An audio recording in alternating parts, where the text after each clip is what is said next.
Hello and welcome to Northside Now. This is the podcast where your three lovable hosts take you on a tour through all of the ministries and the latest happenings around Northside Church to keep you better connected with your church family. I'm your host, Patrick, and with me as always are my good friends, the illustrious Director of Student Ministries, Glenn Miller, and the talented man of mystery, Kevin Bryant. Hello. How are we today? Man of mystery. You're enigmatic. Mystery man. I don't even know what that means. You're an enigma. No, I know what enigma means, but well, let me Secret agent man. Secret agent man. I don't know what that is. You don't know that? Wow. We may have just dated ourselves. I've never dated myself. You're not your type. And with that, he's very positive. Yes. A positive, B positive. Yes. I'm actually O negative. O negative. Well, there you go. Yeah. I encourage everybody to donate blood whenever they can. Platelets always needed. I actually got an email recently. They're in need. Well, they're always in need. I think the challenge is some of the blood products, well, all of them, they have a shelf life. Yeah. Right. So if they're not all used, which most all the time they are, but there's a lifespan for some of that. Yeah. So they sell it on the black market. Is that? I know some people do, but so go give blood. To some vampires. Give blood. But it's one of those things that when you need it, and exactly. There's no substitute for it. Yeah. All those little nanobots don't work. Yeah. I don't know. I got my my COVID vaccine, so I've got those government microchips in me now. Uh-oh. I saw that post, and the shades were a nice touch too. Yeah. Yes. Yep. I was privileged enough to get my first one too, so feeling good about that. And I didn't have any side effects from that. I didn't either. So, although I do hear that the second one hits you a little harder. That's what I've heard. We will see. Hey, have you guys heard about Abby the Spoon Lady? I have not. I have heard of her. Well, you should, Glenn, because you introduced her to me. But who is Abby the Spoon Lady? I'm going to need some clarification on this. I need to do a little more research and do some look up on the interwebs. But she's a spoon player. I've tried to play the spoons before. Oh, really? I'm not very good, but it's really cool. The people that are really good are just clicking their way. Yeah, I've got some of those from like the Cracker Barrel that are already together that you just have to That helps a lot, yes. But Glenn, you were telling me that we talked about hobo culture. Yep. That she's kind of a part of that. So I want to do a little digging. Yeah, and she's a street performer as well. Mm-hmm. So she plays she's really good. It's amazing the kind of the rhythms and stuff she does. But evidently, and she does kind of live sometimes to show people how to play the spoons. But evidently you can beat yourselves up with those things and bruise yourself and I would imagine, yeah. But she's really good. And yeah, she's rode the rails and been a street performer. And I wonder if Jim ever came across her in one of the cars. If Abby and Jim know each other. Hey, how's it going? Yeah, there's the amazing things you can learn on this podcast. You never know. From playing spoons to hobo culture to Bigfoot, which, by the way, we've got a good show today. We're going to be talking about Bigfoot, I think, or at least we're going to ask about confirmed Bigfoot sighting. There has been a sighting. See, so. I don't know. I don't know if I think that's actually happened. Well, there are no pictures or video, so other than my Bigfoot, in my big shoe. But it's hard to go against the word of a pastor. Yeah, so we're going to talk to Pastor Donald. I guess we can ask him. Yeah, we'll see, because he's done a little traveling over to the. Yeah, he spent a little time with the Blazing Bakers over there. Yeah, they are still blazing around. He went over to show them how to do it. Yeah, I was watching. I don't know, it was sometime this week, one of their episodes, and they're going through the Nantahala River Valley, and we've spent a fair amount of time over there as a family. Some of our extended family, we spent. I guess the first time we ever went, soon after I was married, we went to the Fontana Village over there by Fontana Dam. Yeah. And stayed in one of those cabins and just had a little family reunion, but none of our family is actually from there. That's just where we decided to go. But we actually did some of the sections of the AT right around the Nantahala Outdoor Center Yeah. a knock. Yeah. Hey, you took the youth group to the Nantahala River, didn't you? Oh, whitewater rafting there is whitewater awesome. rafting. Yeah, it's really good. It's one of our former youth owns Wait, that's the Truetts, right? Will Truett. Yeah. Yeah, and he runs Adventure Fast Waters, Fast Waters, Fast Rivers, Fast Waters, I think. And so Yeah, that's a great was place to go. fun. My Yeah. phone won't load, or I was going to Google it. the other thing, did y'all ever do the that Smoky Mountain train that goes Yes. through there? That Yes. looks so fun. I want to do that someday. It is. It's cool. It goes through, goodness gracious, Carson City, I think is one of the, Bryson City. Yeah, Bryson City's where you catch it. Yeah, you get on there and it's you remember the Fugitive with Harrison Ford? Yeah. Yeah. Parts of that were filmed in that area, and okay. actually a spur off of the train, that train scene, Yeah. was done there, and so they cool. stopped and kind of talked about it. This was years ago when we went on that trip, but yeah, it's really cool. I mean, if you like trains at all, definitely do it. But there's some other stuff in there that makes it But I just know when we were whitewater rafting with the youth, the train came by. Yeah. And they were waving at us and we were waving at them, and they were like, there's some cool people down our raft. And we were like, there's some cool people up there on a train. That's like Jim Stillwell talking last I know, time about. but it was fun. And that's a beautiful area. It really is. Area. Yeah, it's a great place to go and just spend some time in nature. But there's a lot of fun stuff to do too. There is. Yeah, we've always enjoyed being out there in Cherokee National Forest, and that area is just gorgeous. The Dragon's Tail going Yes. into Bryson City through the switchbacks and all that stuff. Yeah. Now I've never done it on a bike, which is apparently the thing to do, but yeah, it was always been a great time there. That's a beautiful place. One of the things that's on our list of things to hopefully possibly do this summer with the youth, if we can get the the go aheads, is to go back over and whitewater that would raft be with fun. Will and the crew, because they are a good group over there and a lot of fun. So yeah, Pastor Don's going to be here and it's going to be fun visiting with him and hearing some of the stuff about Holy Week, and which we are in right now this week, and some things about his retirement that he's told us about. So looking forward to hearing some good stuff from him today. Yeah, I want to ask, maybe it's not appropriate to ask, but I'm going to ask him anyway, just kind of what retirement is going to be like. Yeah, because I'm just curious. I've known plenty of people to retire, but just a pastor's a little bit different. It feels like, at least. So we'll see. We'll see what he says about that. My dad retired or semi-retired, and then he went back with a little church and stuff. That's what he did in his retirement. Yeah. But it was, I've met several pastor friends over the years retire, and some are healthy enough to do it and enjoy it, which Pastor Don is, and some are not. They, they kind of have to because of health or whatever, but it's always I think it's just an interesting change of pace. And I imagine that there's so many other things that, you may or may not feel led to be pastor of a church, but there's so many other things that we need pastors and spiritual guides for. Oh yeah. I think the challenge, if I'm putting myself in those shoes, is okay. So what is it with so many wide open possibilities? What is that next step? Yeah. My grandmother gave me some really, I think, wise advice. The older I get, the more I realize it. And she said, and I may have mentioned this before, she said something like, make sure that you have more than one career occupation in your lifetime. Yeah. And I thought what she was saying was just don't be afraid of taking a different path. But I think some of what she was saying too is that in the changes that you experience. So if you do change a career, change an occupation, and maybe it's just a slightly different something than you thought you were going to do, the amount of growth, the amount of experience you gain from that, the change in perspective really helps you understand yourself and others so much better. Yeah. Yeah. And so I've said this more than once to my kids. Hey, you know what? It's important to go into something that you're passionate about, that you love and that you want to do, but it's okay to change that. Yeah. Definitely. Especially I've got one in college who is changed a major several times. I remember me doing that.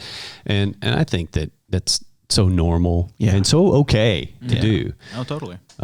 And I think that even as an adult, it's okay to do that, you know, because there's change, and like we've said before, change can be difficult and stressful, but it's so much an opportunity to go into something else. And for sure.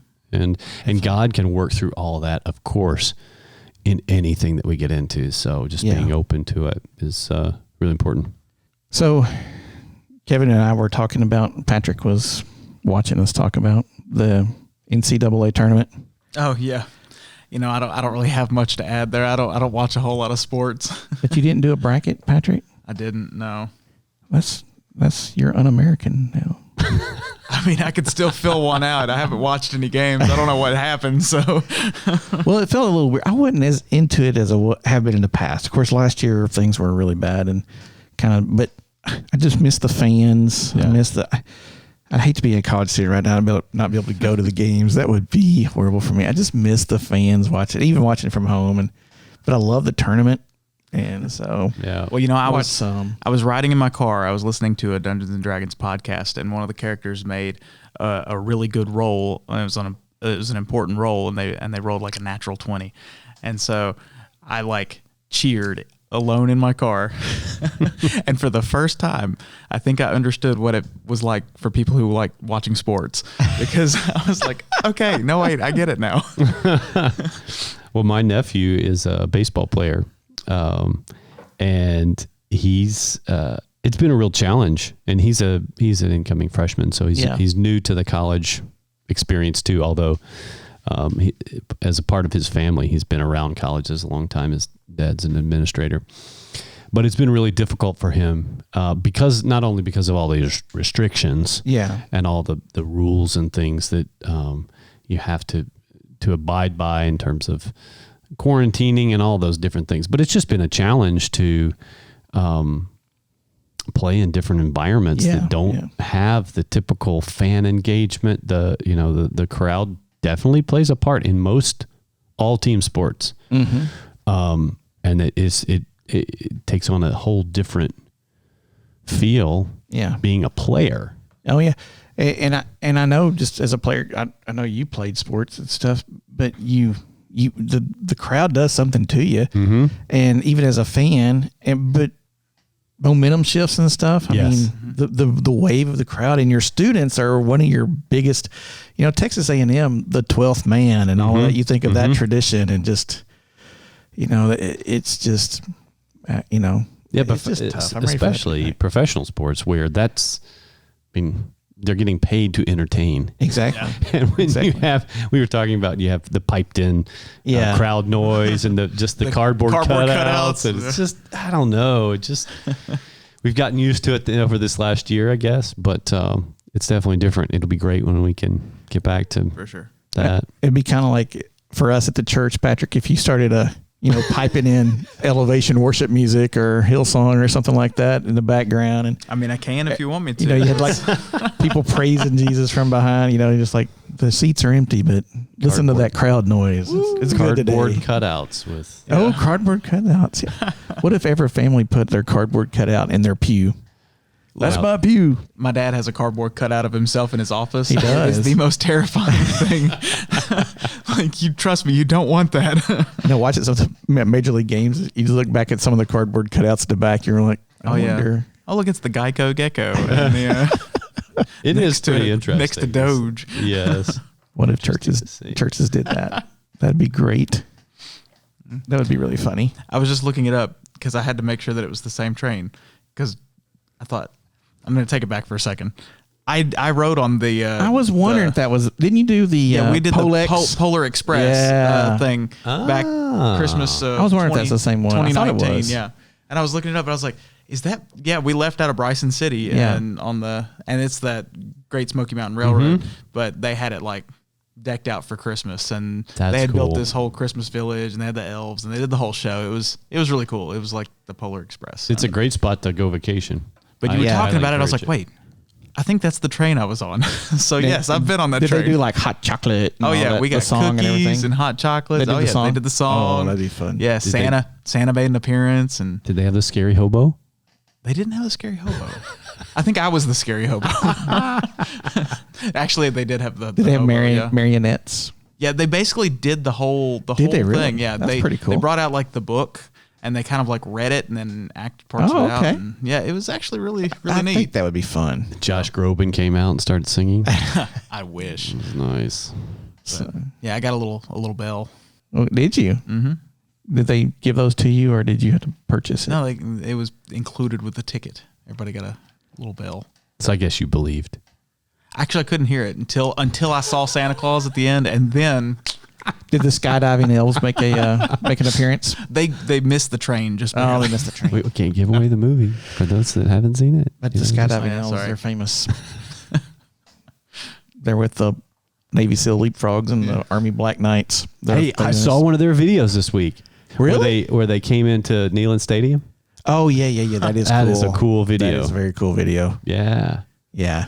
It's amazing how good they are. Well, and looking from the plane up, there's no way they're going to hit that stadium. I mean, I could barely even see it down there. I know. It's amazing. And they're going the wrong direction, and then all of a sudden, yeah. They're like, cool. we got to work the wind at this level and at this level, and that's crazy. Yeah, that's a great video too. Yeah. Well, we're here today with Pastor Don. Welcome to the podcast room once again, Pastor Don. Thank you. We're glad to have you down here and share this time with us. And here we are in Holy Week. Holy Week. One of those pastors always look forward to Holy Week because there's so much time. Yes, we do. It's very holy. So, Holy Week, tell us a little bit about at Northside this year, what our schedule for Holy Week is, because I have heard through the grapevine we're going to add maybe a Thursday night this year and some stuff. We are. It's wonderful that we're beginning to kind of edge back into on-campus things. We will still be able to live stream everything because we know some people are not vaccinated or still just don't feel comfortable, but we've been having a good attendance back in the building. We first of all, Holy Week is just coming around every year and making ourselves slow down and remember what Jesus went through for us. And you can't repeat that too many times in your life. It's a good yearly reminder that this didn't just happen, that he was very determined and he gave everything there was to give. So in Holy Week, what we're going to do this year, things are a little bit different. On Wednesday night, we normally have a Gethsemane Wednesday. We actually did that last night, last Wednesday. This Wednesday, we will be having a healing service at 6 o'clock. Bible studies will go on after that. But just a time for those, maybe it's just an emotional healing time after all of the stresses and strains or anything else, and there'll be cards and everyone will get a pen and they can write down so we don't have to get in your face to hear what you're doing, and there'll be someone there to very confidentially pray for you. So that's Wednesday night. Thursday night, last year, because nobody could be in the building, Mitzi put together 30 minutes of a piano centered around the cross and all those wonderful hymns and praise songs around the cross. We're going to do that, but this year you can come and be present and listen, and we will have communion before we do a last song there. Okay, cool. And we'll still be live streaming those. Yeah. So. Yes, everything will be live streamed, but you can feel free to come and sit and hear that in person. And also, if you come, we will be having Holy Communion before we end that evening. Good Friday, we won't be able to have the choir yet, but everything else will be just like it would have been. And you can come. It's not a virtual Good Friday. Yeah. Unless you need it to be. It will be live streamed. And then Sunday, I'll admit, has my blood pressure just a little raised because we normally have about 1,400 people that come through our facility. And yeah, I usually say that Easter is the Super Bowl of church work. So It is. And we can't have 1,400 people, I don't think, and stay social distance. We can get a good number. We're going to have our sunrise service at 6. If you're an early riser, that's one way for you to come. It's outside. You don't have to worry much about COVID. Bring your lawn chairs and bring you a blanket. There will be a big bonfire there. We have a cardinal every year that's in a tree and sings his heart out just as the sun is coming up. And then we will have our 8:15, our 9 o'clock, and our 11 o'clock services. We'll flower the cross. What I would say to you is if you have any concerns about COVID exposure, you might want to do the live stream because there will be a good number of people. I would also say make sure your family sits really, really close together so we can get as many people as possible. I believe that will all work out well, and we can still put up chairs and do things. Sure. But so that's kind of our lineup for Holy Week. It's going to be an exciting week. So the I always tell the teenagers every year, ride with your families and stuff. And this past week in youth, I just couldn't help myself, and knowing that we probably won't have a real parking lot issue, but y'all ride with your parents. It just felt good to say it. Yeah. Well, you never know. One thing that we've discovered is that when people are back on campus for their first time, it's very emotional to them because they realize how much they have missed being present. Yeah. And that kind of makes my heart feel good. It's important that we do gather, and still trying to do that safely. Thus far, we've not had any COVID cases traced back to our church, so it's not been easy to maneuver and navigate all this, but I feel like with all the good help we've had, we've made wise decisions. Yeah. Well, kudos to you and the staff and everybody that's really worked hard and diligently to maintain those distances and that safety. Yeah. Because, I'm aware of some places that still are not willing or prepared to open even now. And so, that's been really nice. It has definitely been nice to see people in the building. And I'm sure from your perspective, when you're speaking to everyone, it's nice to get to see that feedback too. Yeah. You don't prefer preaching to an empty room? Is that? I do not. So I think that's just been really nice for our church body to have had that great leadership and the forethought, foresight to try and do as much as we can to keep people safe too. Yeah, it's I can't tell you how anxious it's made us because nobody really knew exactly all the virus would do. We've lost some dear people here who had underlying conditions that could not fight it all. By and large, most people do very well, but back when you didn't know, and the thing about being the lead pastor is when everything else is said and done and you've listened to all your wonderful people, I'm the sucker that had to say we will or we won't. And my goodness, there have been times I've gone home and said, please, Jesus, that was the best decision. And but when you have all those good people, the medical people and staff to stop and think about it, by the grace of God and all those good helpers, we've made it well thus far. So over the years, you've pastored a few years, what has become your favorite part of Holy Week as a pastor? Now, all of us experience the story new every year, but depending on what life brings us. So I'm just curious from the pastor perspective. Well, nothing can beat the resurrection, but if I can put that in a category by itself, Gethsemane the last few years has caught me more. It's almost, to me, it seems that's almost where the humanity of Jesus really did the wrestling. That when he got to the cross, he could have come off the cross, but there was no hesitancy. He stayed there. He hung there. He took every emotion that came over his human body and his spirit and didn't even think about coming down. In Gethsemane, he's wrestling, if there's any way. And to me, it's almost become like the fate of humanity is hanging there with his face on the ground, sweating like it's drops of blood. And when I read it, I'm like, okay, Jesus, come on, get to that your will be done part. And of course, I know he does, but just that he would do that for me and for everybody. So Gethsemane catches me. Also like gardens. And I just think there's something about that whole setting and that he was willing to do that. But I mean, the top billing always has to go to an empty tomb. That's right. That's right. It's interesting. This year has been different for us, but because I wasn't able to do, I read the Bible in a year. I had a plan that I was doing last year, and I didn't quite get done before the end of the year.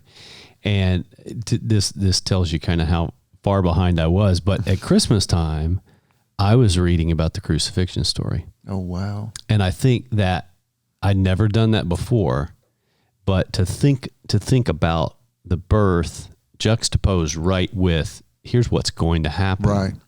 It took on this whole different meaning for me. The Christmas story did, which I just thought was really cool. I don't know that I'll try and do that intentionally in the future, but it sort of gives a lot of context to the foreshadowing of everything and the connectedness of the whole story, which is masterful. Yeah, and when he took on flesh, he really took on flesh. Yeah. And reading what happened to his flesh as you think about this baby being born, that is. Right. Maybe there was a good reason for that For flag sure. behind. Yes. Now, Kevin, weren't you Jesus in some of our plays back in the Many day? times. I'm not sure how to answer that. I've never been Jesus. Hey, we're for all real. supposed to be I thought you were Jesus' hands and Jesus. feet, Fair right? enough, fair enough. So in years past, I opened the tomb. Is that what you mean? No, when No. we did the reenactment. Oh yeah, I guess I Because did that. you were yeah. Jesus and I was Judas. Yes. Oh, yeah. Couple We of used to do times, yeah. reenactments. I've forgotten of- about you. So good to have you back at the table, Yes, Judas. yes. Yeah, no, we did that, and Yeah. when I was gone, we did a Christian drama 2 years ago called One Voice, and I played Jesus there too. Okay. And I tell you, that is nothing I ever take lightly. No, Right? that It is tough. Yeah. It's so intimidating Yeah. to me because there's not only a lot to live up to, but I think in your portrayal, you get maybe one opportunity Yeah. to let him come through and show himself to somebody. So you really want to not be you in that moment as much as possible. And it's pretty emotionally challenging to do. Definitely. Yeah. Definitely. But yeah, I've had the honor to do that and glad to do that when I can. Well, speaking of rolling away the stone from the tomb, I've got a question for you. Yeah. Are you planning on wearing your yellow suit? Yeah. I've actually had quite a few people ask me if you're going to wear your You haven't yellow brought suit that for back. Easter. I don't know. I've done two things. One was I wore like an African outfit. I think it's called a babanriga, but it's when I was able to go to Africa, my mom was a missionary kid and got some of the clothing that they wear. So I've worn that before That's too. cool. But I do have the yellow suit. Now, it seems some years it's actually been loaned out for a couple of plays and things Oh, too. wow. So it has a few stains on it, but I don't know. Maybe if there's an overwhelming call to do We'll that. start a petition online and see how many signatures we get. if that happens. The original intent was something pretty innocuous just to try and celebrate the day. Yeah. And now it's become something a little bit more than that. But yeah, it's fun. Well, Pastor Don, not only is this a really special Easter because we're able to get together again and everything, this is also your last Easter with us as the lead pastor here at Northside. So what is that week with that reality? How does it look this year? You had to go and phrase it that way. Yeah. I guess literally everything I'm doing now is my last time. With Yeah. Well, we this, could put it up as it's the last time you're going to have to put up with all of us. That's right. Last time we got to see that yellow suit on Such an eyesore. Yeah, it's when we planned worship for Easter, it was not lost on me how absolutely thrilled I am at all that goes on in our celebration of Easter, and that the following Easter it would not quite be like that for me, and I would not be in the position. I love to sit there and watch, when Randy starts singing, were you there? And as everything unfolds, I don't get to be down at the 9 o'clock in the opening, but when I walk in and the high praise is going up, I will be I will do all my crying before the sunrise service starts, so I can just be present and take in one more time how wonderful it is to worship God on Easter with all of you folks. Well, speaking of retirement, just I'm sure tons of people have tons of questions. I'm just going to be bold and ask one. So, when you retire, will you be attending here? What does that look like for you? Well, there's a difference in what I want to do and what I should do. I want to, but I should not. The next pastor does not need to have, after 20 years, you get a new pastor in, and when there's something, I can just picture people looking at me like, what do you think? And I know some pastors do an emeritus, and I've not seen that go well many places. It just makes it so hard on the new person coming in because they're not really where the buck stops. And I have been so blessed to get to be here.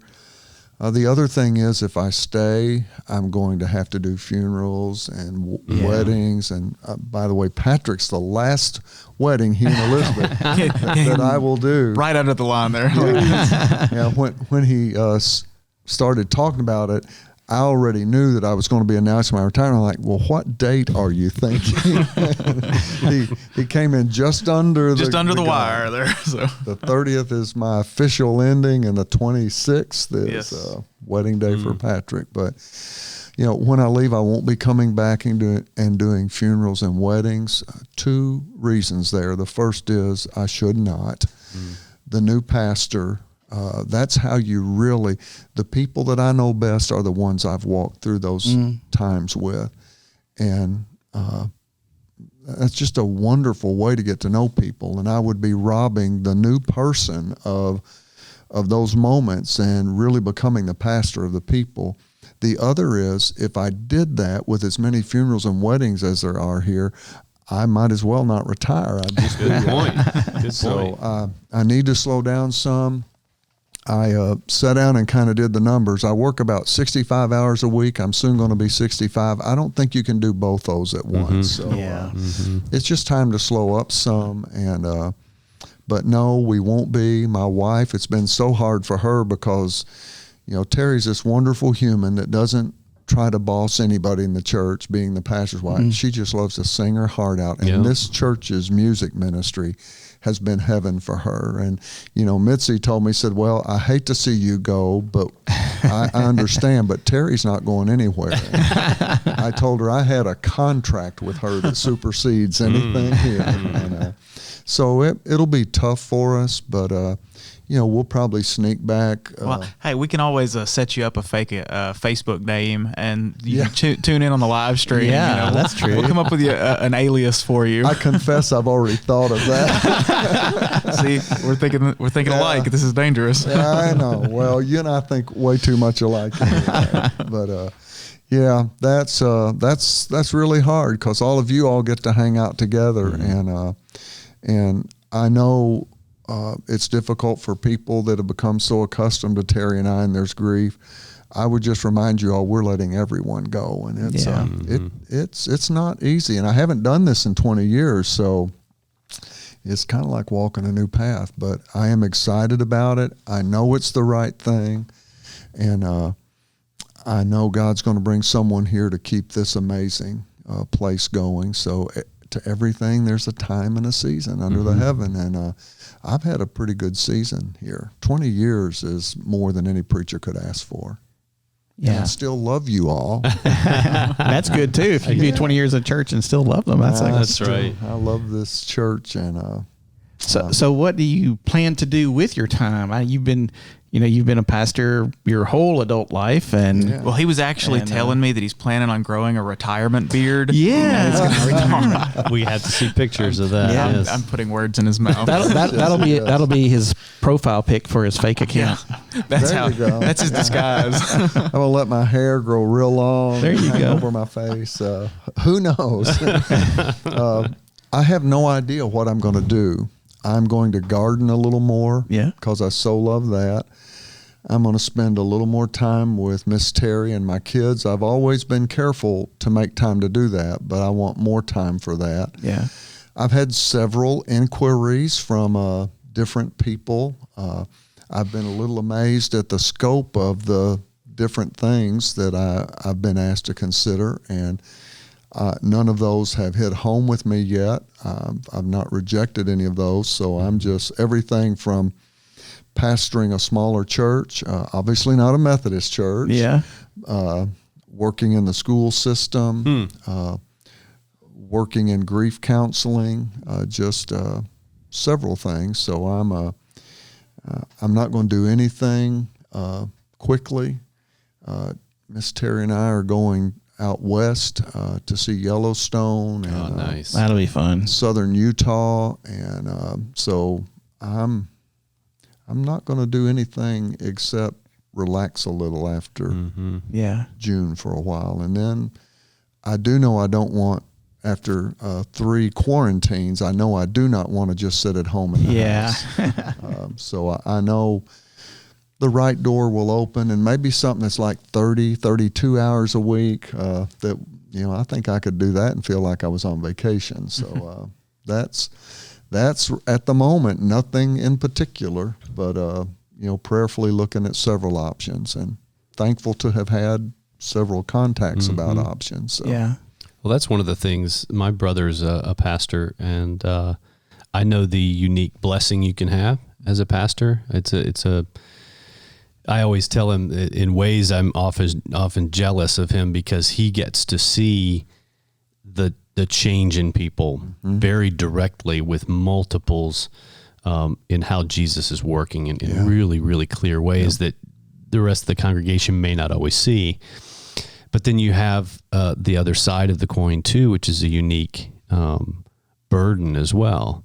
That you are in a position that is in a lot of ways very filled with pressure.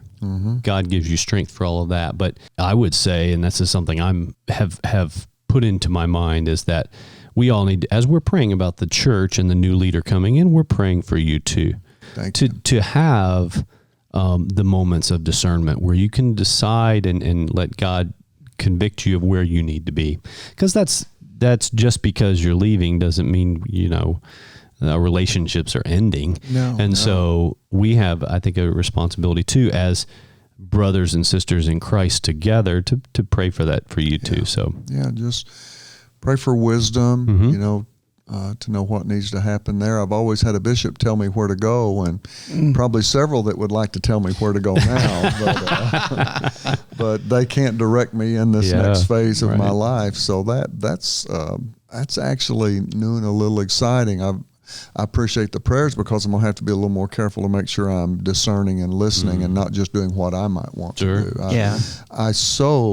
Because I've been so extraordinarily blessed to have all these years of ministry, and I do still love God. I love the church. I love people. I love ministry. I have colleagues that have quit so burnt out that they don't even go to church, and I don't have any of that going on in me. I love all that, and I don't want to miss. I know that I'm not done. I'm still in good health.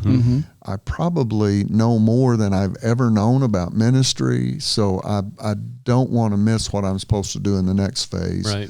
I am clear, and I really understand God has said, but you don't have to do it like you're drinking from a fire hose. It'll just be a water hose now. Right.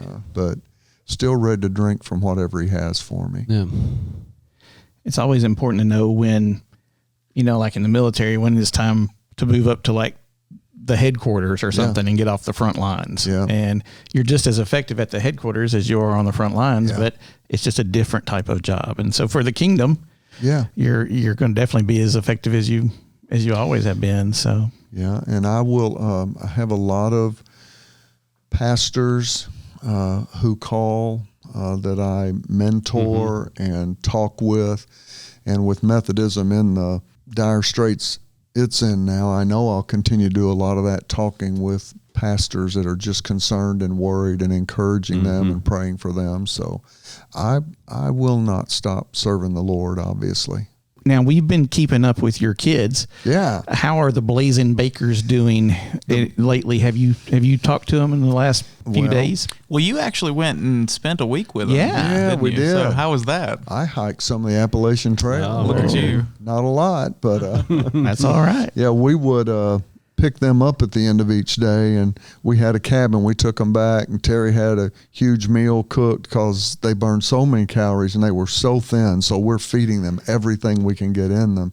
Then the next morning before sunrise, take them out. And there's nothing like taking your children out in the middle of nowhere and send them off into the mountains. You know, it doesn't fit right. We'd pick them up. So we did that for 5 days, and the last day was really tough because it was rainy and cold, and we took them out, and there they stood in the rain about to walk off into the wilderness. And I told Terry, I said, I feel like the worst parent on the planet. You know, it just took everything to drive away, but they're doing great. They are taking a 0 day. So they stayed at a hotel somewhere last night in Parisburg, Virginia. They're about 640 miles in on the trail out of the almost 2,200. So they're it's tough, but they're hanging in there. And still healthy and So for the far. most part, yeah. Yeah, still healthy. It's good. The big struggle is keeping enough calories in you that you don't get malnourished. Mm-hmm. Well, I meant to ask them when we were talking to them if they had seen Bigfoot yet. You didn't happen to see Bigfoot while you were out there, did you? I saw Bigfoot. Oh, how's Daryl doing? Confirmed sighting. Yeah, no, I did see Bigfoot. Oh, yeah? Yeah, I did. He was in my big shoe. No, he was in somebody's yard. Oh, He was. Y'all there are. you go. You're laughing because you're nervous that I really have. Well, we want to see pictures and video. I don't think I took a picture. I was just too amazed. Somewhere, there's a little town called Damascus. There's a house we took them about 14 miles north there to let them out one day. Hairpin turns. Yeah. So you saw switchbacks. Bigfoot on the road to Damascus? Yes, I did. This is a familiar story somewhat. Actually, the road away I from think Damascus. Holy Week's getting to him. That's on the opposite side of I Damascus. had already been blinded. That's right. No, I mean, literally, it was hilarious because I'm driving and you have to really watch the road. But I look over, and over in this yard is Bigfoot. And it's this probably 15-foot metal cutout. But when you glance where they've got it, it's like, Bigfoot. Yeah. And then it's like, oh. So I did see That's Bigfoot. awesome. It's fantastic. Well, I saw someone post the other day from Gatlinburg, this big black bear that had caught a pig. Oh. And it was eating this pig. The pig was trying to get away. It was quite a struggle, of course, you could imagine. But it made you think about all the hikers on the AT, and they're out there with the bears are waking up. Thank you, Glenn, for that visual. Well, the good thing, but the good thing is the bears aren't interested in people; they're more interested in bacon, like the rest of us. That's good. That's right. Well, we sent bacon sandwiches with them one day, so now I'm questioning that. I'm sure they're like, I'm sure those bacon sandwiches didn't last long. Right. They did not. they're probably all these bears are probably going. What are these people doing walking through our yard? Yeah. Get out of my yard, Yes. Or my living room. my living room. Yeah, right. Well, we've been following them, and it's such a fun thing to follow. And Stephen is he's got an interview coming up, right? He's got an interview at the nuclear medicine program at Vanderbilt, April 5th. All prayers are appreciated. He graduates May 7th. Oh, that's exciting. Wow. Summa cum laude. Well, Look at good. Congrats. I never had a doubt ever, not Yeah. once, that would happen. He's had doubts a few times. Organic chemistry made him doubt his Yeah. existence, but he survived. Well, Pretty sure good. my philosophy class at school made me question my existence, but Well, do you really in a different way, exist? probably. Well, it made you question Bigfoot's existence. It at did, least. yeah. Everybody has that class, right? Mm-hmm. Everybody has that. Ugh. And when the teacher probably wrote the book and now the whole 9 yards. Yeah. It was always bad. You probably had a few of those in seminary too. Oh my goodness. Yes. And I survived. I have this monster load of books, and nobody holds books in their hands anymore. And I'm looking over at my philosophy of religion, all of those courses, existential philosophy. And I'm thinking, I think I'm going to throw those away. I'm over my existential crisis. There you I go. do exist. That's right. So if anybody wants those books, it's not too late to call me. Yeah. Come check out your library. I might take some just to put on my shelf to make me look smart. But, oh yeah, I know all about existential philosophy. Yeah. It's bad when they ask you a question and you can't answer anything. Make sure you put your Holiday Inn Express ticket right That would next to help. it where you stayed there. So, well, Pastor Don, we thank you so much for being our pastor, number one, and for all the years, but number two, for coming into the podcast room and visiting with us and spending this time as we're marching so closely into Easter. And just thank you so much for everything. I guess on behalf of everybody, we just can't say thanks enough, really. So thank you for doing that and all you've done. I'm the one that needs to say thanks. And to you three gentlemen, live your life well for Christ. I'm not about to die yet. I've got a long ways to go, but 65 comes real quickly. So major on the really important things. You're good men, and I see Christ in every one of you. Just make sure that never changes. And when we all get, y'all are not that far behind me. Patrick a little bit, but Glenn's almost caught up. Kevin, you're knocking on the door. Not too far. When we really get old, let's get together and talk about how very kind Christ has been to let our paths run together. And Absolutely. That'll be fun. Yeah. I love you all. We love you. So thanks for coming by. And everybody that's listening, make sure that you do make it out for any of the Holy Week services that were mentioned. And Pastor Don will be there and the rest of us. So we will see you. I do have one really important thing. Oh. Friday, if you all would watch the Razorbacks and call the Hogs for me.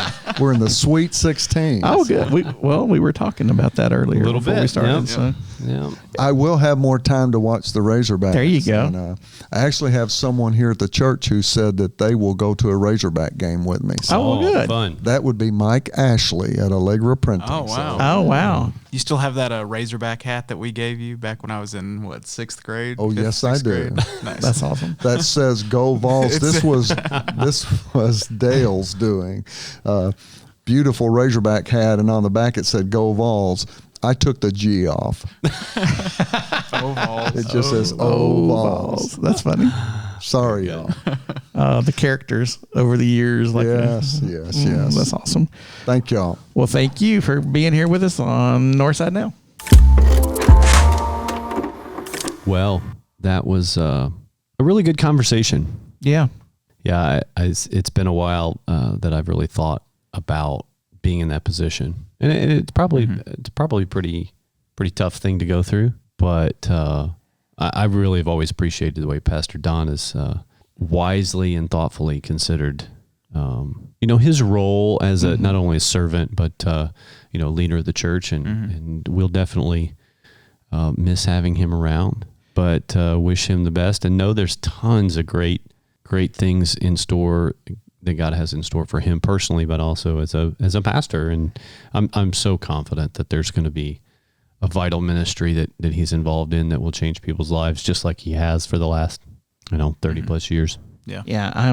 Of all the pastors I've worked with for all the years, Pastor Don's definitely he's one of the top ones I've worked with by any stretch of the imagination. But one of the things is kind of cool and scary at the same time, because I'm kind of excited to see what happens when he has the time to garden without other time. Because if y'all seen some of the things he's done. Are y'all ready for a new botanical garden? I'm telling you. In Gadsden. Yeah. Go to Gadsden for the botanical garden. On your way, you can go see the animals in Alamo. Yeah, it's going to be kind of like that. I'm telling you, he's done some cool stuff. So I'm kind of excited about that part, because it's good to retire when you have your health. And, sure. You have a passion to keep doing some great stuff. So it'll be interesting for me, because Pastor Don came in when I was in 5th, 6th grade. Yeah. And so for the last, he is the only preacher that I've had for 20 years now. So the majority of my life. So it'll be interesting to see how somebody else comes in and tries to fill those shoes. So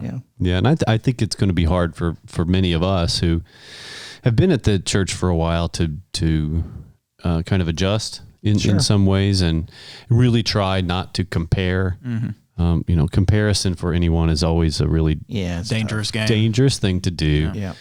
We talk about that all the time with our kids. But I think it's also a natural thing to do. So we just have to be aware of that. But I am like you. I'm excited, Patrick, about what potentially could be around the corner. Because honestly, it's like, yes, I'm sad that we'll be losing him. I'll miss him. But honestly, I'm excited. There's so much possibility and potential, and I can't wait to see what happens next. Well, and I think for me, it's yes, it's about the congregation and the body and what we can do, but it's really more, the excitement comes from what does God have in store for us? Yeah. What kind of ministry is going to be birthed because of it, or in light of the transition or change? And Jim Russell talked on last Sunday, and I really appreciate one of the things he said that got me thinking was, if God has prepared Don for this next chapter, to move to this next chapter in his life, he's already equipped and prepared somebody to take that role. And so just thinking about that, knowing that God has already been working towards this, even when we had no clue, it's like, I think it's reassuring. Jesus' life, and he was at a wedding and his mom said, "We need more wine, boy." It's not my time. But then, he's baptized, he's professed his public ministry, and then he's taken into a time of the wilderness. Mm-hmm.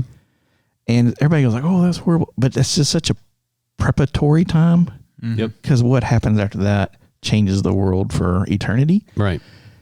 And I really feel, if you stop and think about just all of our change, all of our change, we're just in a preparatory time that where the seeds are planted, the garden is watered and tilled, and we're just at a really beautiful opportunity to just launch out of here with Jesus and get on the road and get after it. So, well, and I think that's something that I've learned through various different leaders in this church and hearing it in other places, is counting on, expecting big things are coming. Yeah. Expecting Jesus and his ministry through this church, and God, what will be done is going to be awesome. And I think that's what makes me excited. Mm-hmm. I don't know what it is. Yeah. I can't see around the corner, but I believe there's something really awesome coming. And it could just be maybe a miraculous change in my life. It could be, even if one person is, turned to 180 in their life, that is miraculous. Yeah. And so that's what I'm excited about. And it's less to do about the people involved, although I'm excited to meet new people and to have new leadership and to have that be a part of the story. But I'm excited what God's going to do. Yeah. Yeah, me too. We're in a good day, I think. A good day. And in a time frame. Yeah, it's exciting in a time frame where everybody's still hesitant to be excited about something. I'm not. I think this is definitely something that I think we're all in need of some excitement, to be entirely honest, especially, after the last year that we've had. Mm-hmm. We all need something to be excited for. Yeah. So I think it's a good time to be at Northside right now. Speaking of that, Sunday's coming. And what about that suit? I'm considering. Patrick laid down the challenge, didn't he? Yes, the challenge has been issued. Oh, so my goodness. Whether you want to pick up that, it's up to you. It may be inevitable now once my family gets a hold of it, but we'll see. I'll text Lori right now. Well, the thing is, we have decided there will be an Instagram account for Northside Now that you will know about soon. That might be the great first post.